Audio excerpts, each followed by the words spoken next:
நண்பர்கள் அனைவருக்கும் வணக்கம். இன்னைக்கு நம்ம இந்த வீடியோல சூரிய கிரகணம் தமிழகத்தில் தெரியுமா, எத்தனை மணிக்கு தெரியும், சூரிய கிரகணத்தன்று என்ன செய்ய வேண்டும், என்ன செய்யக்கூடாது போன்ற தகவல்களை இந்த வீடியோல நம்ம பார்த்திடலாம். சூரியன், சந்திரன், பூமி ஆகிய மூன்றும் ஒரே நேர்கோட்டில் வரும் பொழுதுதான் இந்த சூரிய கிரகணமானது உருவாகிறது. இது சூரியனுக்கும் பூமிக்கும் இடையே நிலவு வரும் பொழுது ஏற்படக்கூடிய ஒரு வானியல் நிகழ்வு ஆகும். இந்நேரத்தில் பூமியின் சில பகுதிகளில் இருள் சூழ்ந்து காணப்படும். எனினும் சூரியனுடன் ஒப்பிடும் பொழுது நிலவு சிறியது என்பதால் நிலவால் சூரியனை முழுவதுமாக மறைக்க முடியாது. எனவே சூரியனுக்கும் பூமிக்கும் இடையே நிலவு வரும் பொழுது நிலவை சூரியன் மறைத்திருப்பதால் பார்ப்பதற்கு நெருப்பு வளையம் போல சூரியன் தோன்றும். இந்த ஆண்டின் முதல் சூரிய கிரகணமானது மார்ச் 29 நிகழவிருக்கிறது. இந்த கிரகணம் பிற்பகல் 2:20 மணிக்கு தொடங்கி மாலை 6:13 மணிக்கு முடிவடையும். இது சுமார் 4 மணி நேரம் நீடிக்கும். இந்த கிரகணமானது மாலை 4:17 மணிக்கு உச்சத்தை அடையும் எனவும் நாசா தெரிவித்துள்ளது.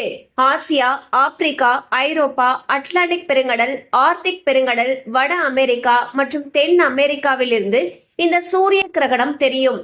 ஆனால் இந்த சூரிய கிரகணத்தை இந்தியாவில் இருந்து பார்க்க முடியாது. சந்திர கிரகணத்தை வெறும் கண்களால் பார்க்கலாம். ஆனால் இந்த சூரிய கிரகணத்தை வெறும் கண்களால் பார்க்க கூடாது. இது விழித்திரை, தீக்காயங்கள் மற்றும் மீள முடியாத கண் சேதத்தை ஏற்படுத்தும். இந்த வருடம் 2 சூரிய கிரகணம் நிகழும் எனவும் முதல் சூரிய கிரகணம் மார்ச் 29 இரண்டாவது சூரிய கிரகணம் செப்டம்பர் 21 நிகழலாம் எனவும் கணிக்கப்பட்டுள்ளது. இந்த சூரிய கிரகணம் மீனம் மற்றும் உத்திரட்டாதி நட்சத்திரத்தில் நிகழ இருக்கிறது. கிரகணத்தின் பொழுது நமக்கு பிடித்த கடவுளை நினைத்து ஜபம் மற்றும் தியானங்களை செய்யலாம். கிரகணம் முடிந்த பிறகு குளித்துவிட்டு வீட்டை சுத்தம் செய்து விளக்கேற்றி அருகில் உள்ள கோவிலுக்கு சென்று வரலாம்.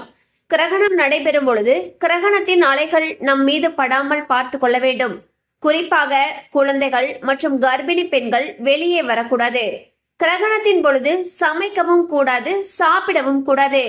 கிரகணம் தொடங்குவதற்கு 1 மணி நேரத்திற்கு முன்பாகவும் கிரகணம் முடிந்த 1 மணி நேரத்திற்கு பின்பாகவும் தான் உணவை உண்ண வேண்டும். கிரகண நேரத்தின் பொழுது கர்ப்பிணி பெண்கள் கத்தி போன்ற கூர்மையான பொருட்களை தொடவோ அல்லது கையில் எடுக்கவோ கூடாது. பாத்தீங்கன்னா இந்த ஆண்டுடைய முதல் சூரிய கிரகணமானது மார்ச் 29 நடக்கிறதுக்கு இருக்கு. சோ இந்த சூரிய கிரகணம் எங்கெங்கெல்லாம் தெரியும், சூரிய கிரகணத்தின் பொழுது என்னென்னலாம் பண்ணலாம், என்னென்ன பண்ணக்கூடாது, எந்தெந்த ராசிக்காரர்கள் கவனமாய் இருக்கணும் அப்படிங்கிற விஷயங்கள் பத்தி பார்த்தோம். கண்டிப்பா அந்த அப்டேட்ஸ் உங்களுக்கு பயனுள்ளதா இருந்திருக்கும் நம்புறோம். மேலும் இது போல அப்டேட்ஸ் உங்களுக்கு உடனே ரீச் ஆகணும்னு நினைச்சீங்கன்னா நம்ம சேனலோட தொடர்ந்து இணைந்திருங்க.